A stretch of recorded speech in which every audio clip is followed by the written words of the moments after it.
selanjutnya hybrid kernel. Hybrid kernel adalah jenis kernel sistem operasi yang menggabungkan karakteristik dari kernel monolitik dan kernel mikro.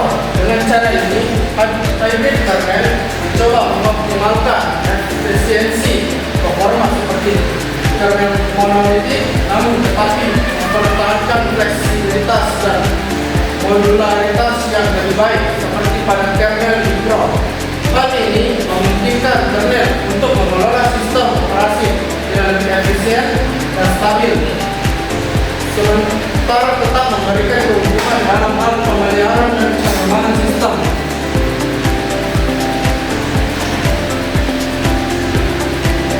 Baik, cara kerja kernel menggabungkan elemen-elemen dari kernel monolitik dan kernel mikro untuk mengoptimalkan performa dan fleksibilitas.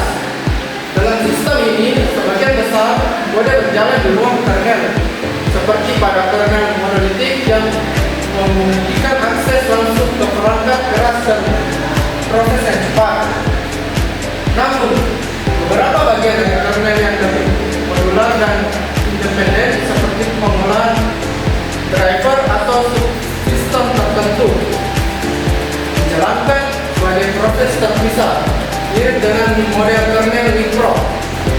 Komunikasi antar model ini dilakukan melalui pesan atau mekanisme interproses communication atau IPC yang membantu menjaga stabilitas sistem dan memungkinkan pembaruan atau perbaikan tanpa mempengaruhi seluruh sistem.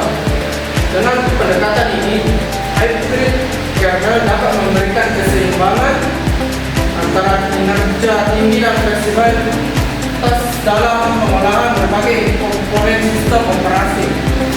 Baik, ada pula keunggulan dan kelebihan pada hybrid kernel. Di antaranya itu keunggulan yang pertama, kinerja tinggi, kedua, fleksibilitas dan modularitas, ketiga, stabilitas, keempat, pengolahan sumber daya yang lebih baik, dan kelima, kompatibilitas dan pengembangan. Dan ada juga kelebihannya, yaitu yang pertama, kompleksitas desain, kedua, overhead komunikasi, ketiga, ukuran kernel yang lebih besar, keempat, pengolahan sumber daya yang lebih rumit, dan kelima, keterbatasan pada modifikasi. Dan ada pun contoh-contoh sistem operasi yang menggunakannya, seperti Windows NT, macOS, Linux, dan beberapa distribusi dan OpenVMS.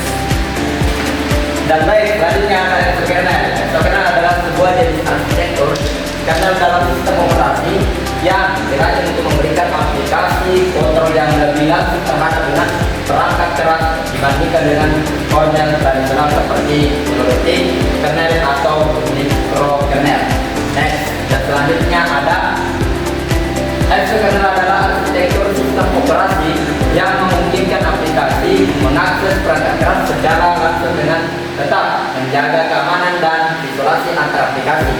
Tidak seperti kernel tradisional yang menyembunyikan detail perangkat keras melalui berbagai abstraksi.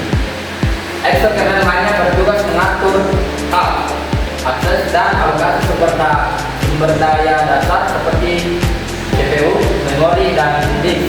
Pengelolaan lebih lanjut seperti server atau memori virtual diserahkan kepada distribusi operating system box yang digunakan oleh aplikasi.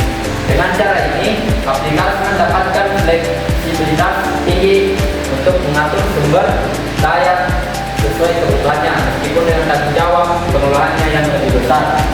Next, ada keunggulan dan kelebihannya. Keunggulannya yang pertama adalah performa tinggi. Yang kedua, fleksibilitas maksimal, resolusinya efisiensi penggunaan sumber daya. Yang ketiga adalah eksperimen kostumisasi mudah. Yang selanjutnya ada ukuran kernel lebih kecil. Dan adapun di bagian kelebihannya adalah yang pertama, kompleksitas pengembangan aplikasi.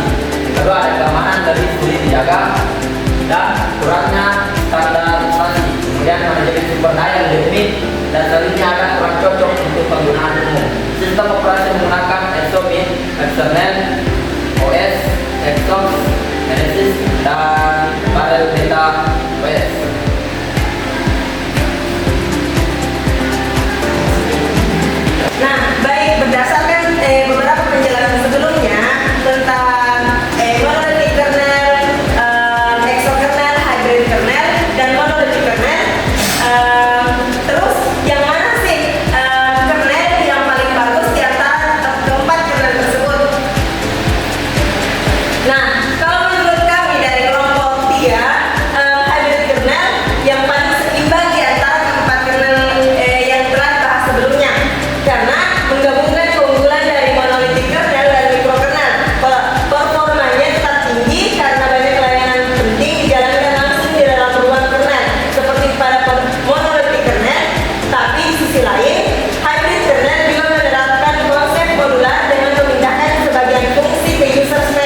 sehingga membuat sistem lebih stabil dan aman.